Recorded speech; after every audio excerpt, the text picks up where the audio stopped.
to Hurtwood. Well, this is Pease Lake.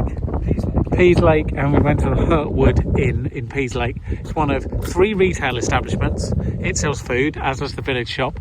You can also hire a bike. And then you've done everything in Pease Lake. There is a B&B, you can stay and then do all 3 things. Welcome to another episode of Toby Stupid Vlog.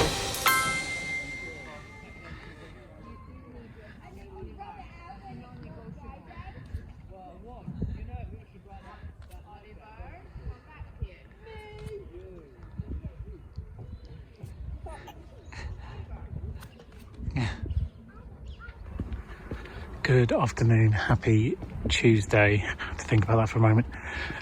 Natural order has been restored. Yesterday was not such a fun day because Amelia had a really nasty cold, and we undenied about whether to send her to nursery, and we decided we shouldn't, because applying the usual logic of would you want somebody else to send their kids to nursery with your child if they had a cold like that, we decided best to keep her off.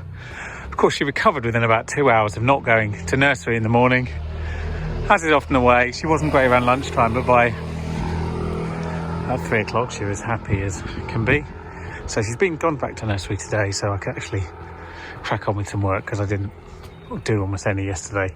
But I've achieved quite a lot so far this morning. I've done 2 video promos for a podcast for social media. I finished editing the first draft of another podcast. I've done show notes for a different podcast. I have done some booking in of 4 or 5 podcasts to record over the next couple of months. And I have just re-edited a version of a video and sent that off. So all in all, quite productive. And it's only 2 o'clock.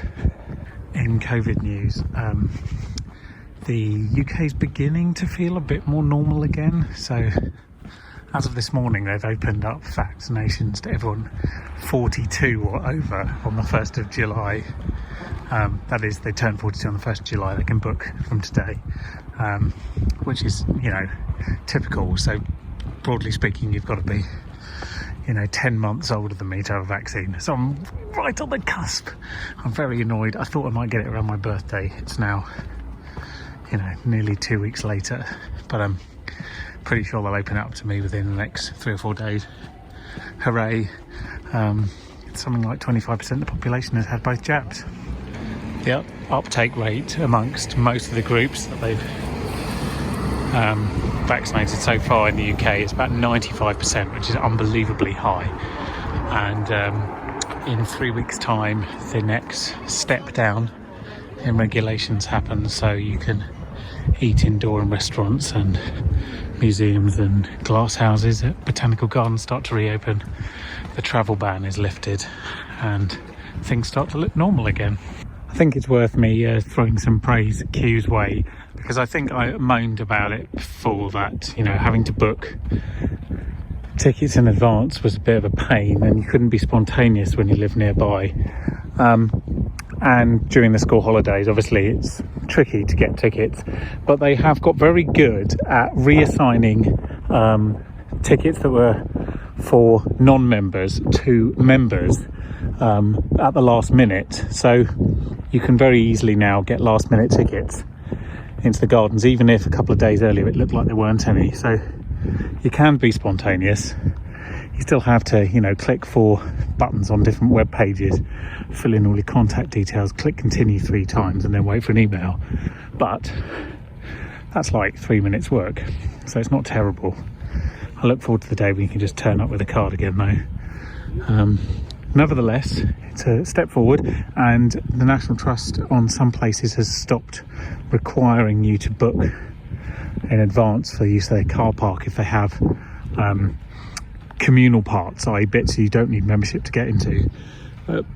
Anywhere that requires membership to get into, I think you still have to book at the moment, but it feels like we're getting somewhere. And that's not to say that I believe that when we get hit 21st of June and the restrictions go away, or whenever that date ends up being, that that there won't ever be any restrictions again, because I can see situations where, out of an abundance of caution, they might decide over the winter that they're going to do a few things involving meeting up with people in groups and whatnot, because there'll be all sorts of variants flying around, and they won't know the efficacy of the inoculations against those variants until they turn up.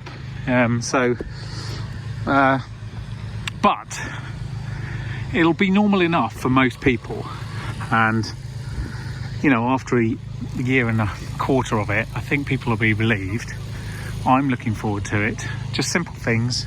Going into my parents' house seems very small. Just being able to hug people. It's tiny little victories like that. And eating indoors in a restaurant are all things I'm greatly looking forward to. Can I just make one suggestion of how you might want to treat the reopening of various things and the new world when it arrives? And that is just to really savour it. And by that I mean, when for example, when I can go into this glass house on May the 17th, I'm not just going to go in and walk from one end to the other and be like, that was nice. I'm going to go in, I'm going to take a deep breath, I'm going to look around, I'm going to find a seat, and I'm just going to realise how lucky I am. Because I just think it's important to not just return to normal as quickly as possible, but to actually really appreciate the things that we haven't had and make full use of them. And realise that there's a lot of compromises that had to be made to get us here. Really do savour the moment. What's so beautiful about being in here this spring and April and May, especially this year, is of course the fact that wasn't possible last year. Kew closed on the 22nd of March and was closed for 70 consecutive days, which I believe is the longest time it's closed in any one stretch since the war. And I mean, even during the war they were using it, so people were working in it. I mean, they were working in Kew to some extent over the lockdown, although not very much. But 70 days of closure during the best time of year to be in Kew Gardens was so criminal. And in hindsight, the government should have been much clearer, as with a lot of things. But April and May are my two favourite seasons in Kew. The flowers, the blossom, the new leaves, the smells, the growth. It's just so wonderful.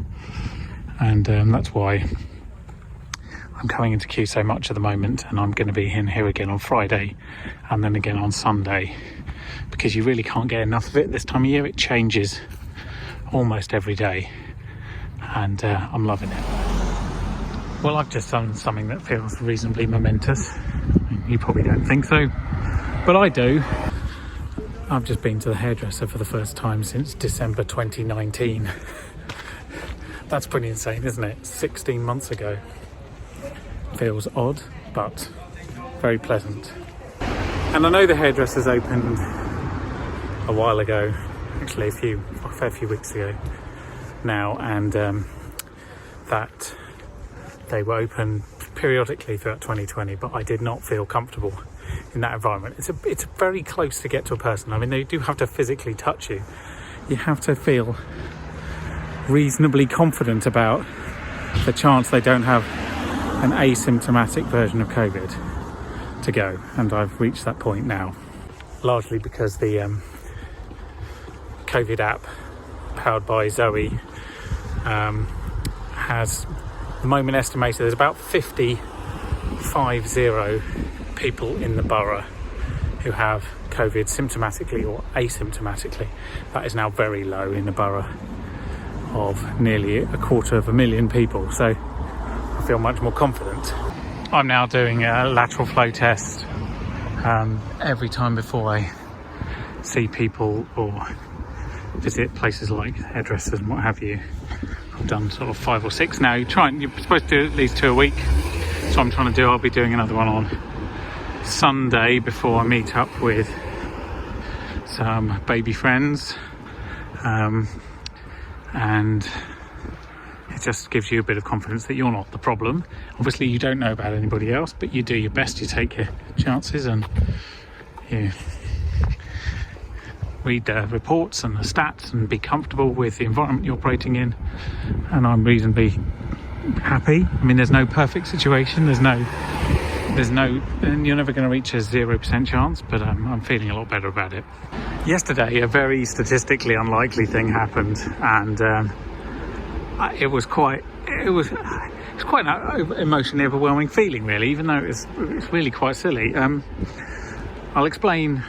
Let's give me a bit of backstory. So when I was at school, in the 5th and 6th form, or year 11 / and then the A-level years as they were, we had lots of options of what to do on a Wednesday afternoon for games. So you could do, the school mainly did rugby and cricket seasonally, but then you could also do other things, swimming and football. And one of the slightly more unusual things you could do is you could go sailing, and there's a few lakes near my parents I've walked around a lot, and one of them is a sailing lake. And so me and a few friends of mine used to go sailing on a Wednesday afternoon during the sort of early spring through to summer, and then a little bit sort of early autumn before the weather got really bad. And it was on a lake called Berry Lake. The Berry Lake Young Mariners was the name of the sailing club, and it was for young people who wanted to learn how to sail. And I did it for years and years, and I did several different courses and qualifications, and I became an assistant instructor, in fact, at one point. And yeah, I really enjoyed it, and I went on sailing holidays and all sorts. And then I thought I was going to carry on when I got to university, and I just didn't, because there's other things to do when you're at university. And I've always wanted to take it back up, but I've really enjoyed time sailing at school. And we learnt in a boat called a Wayfarer, which is a 2-man dinghy. It's not small, but it's definitely not big either, because it's a dinghy.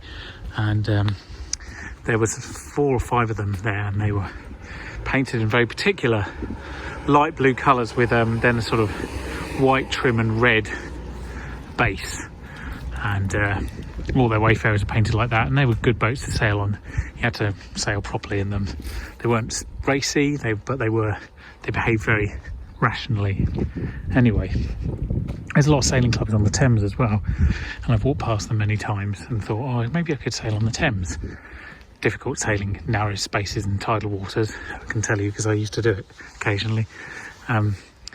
So there's one down towards Hammersmith, quite a big one, and then there is one actually just over the other side of the river to us, where in Chiswick, in a place called Strand on the Green.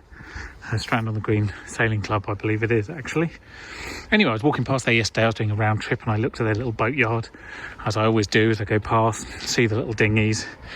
I was curious as to what they're sailing nowadays, and what they're up to. And I looked in, I saw this boat under a cover, painted light blue with a red base, and I thought, oh, that's a Wayfarer. That's how they used to paint Wayfarers. I haven't seen one of them in years. And I looked a bit closer, and I saw that the original markings on the back of the boat, which were slowly fading away, were still visible. And on it you could see BLYM, Berry Lake Young Mariners, Wayfarer 2. A boat that I sailed countless times. How on earth it ended up in Chiswick, I have no idea. It's very odd to see something that you're so familiar with and you didn't imagine you'd ever see again. And that it was just across the river from me was kind of very odd indeed. And I text the only person that I know in the whole world who would even have heard of that boat. They were quite amazed as well. And it just made me think, well, I mean, I don't believe in religion or signs or any of that kind of stuff, but it made me think, should I be thinking about doing some sailing again? Because I think I'd quite like to. It's a very sassy turn. And go through and have a look at the tulips.